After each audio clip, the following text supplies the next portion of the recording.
This is Kat Maudrew with your JobJournal.com employment vlog. As a teenager, looking for your first part-time job can seem like a daunting task. Let's face it, finding a job is hard to begin with. Lack of work experience, never been through an interview, don't know where to start on a resume.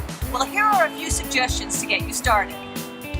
In California, with a work permit, you can be employed when you're 14 years old for up to 3 hours a day during the school year and up to 18 hours a week. But you have to finish working by 7 p.m.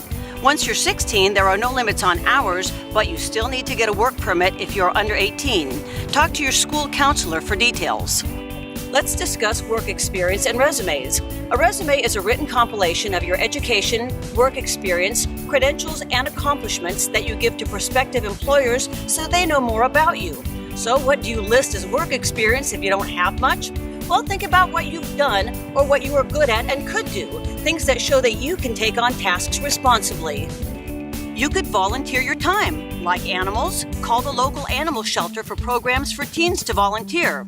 Want to help feed the community? Volunteer at the local food bank. If you're interested in getting into the medical field, think about volunteering at a hospital. You'll be giving back to the community, gaining valuable experience, and networking while you're doing it.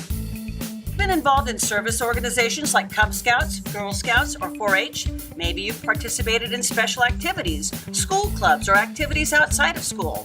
Have you done work for neighbors or family friends with things they need done around the house or maybe some babysitting? Do a great job for them and then ask them if they would be a reference for you. That way you can list them on your resume. Once you have your list, visit JobJournal.com. Under Resources, go to Career Resources, and you'll find an area called Resume Services with all kinds of helpful articles and samples. Now it's time for the interview.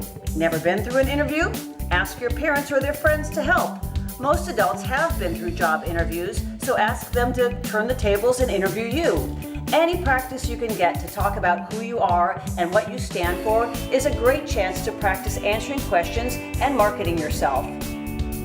JobJournal.com has even more info. Lots of articles on helpful topics, like the importance of listening in an interview as much as or more than you talk, and 7 common rookie mistakes that you can learn about so you don't make them yourself. Okay, so you know how to address your experience, you're ready to be interviewed, and your resume is ready. What next? Stay tuned for the next employment vlog. I'm Kat Maudrew.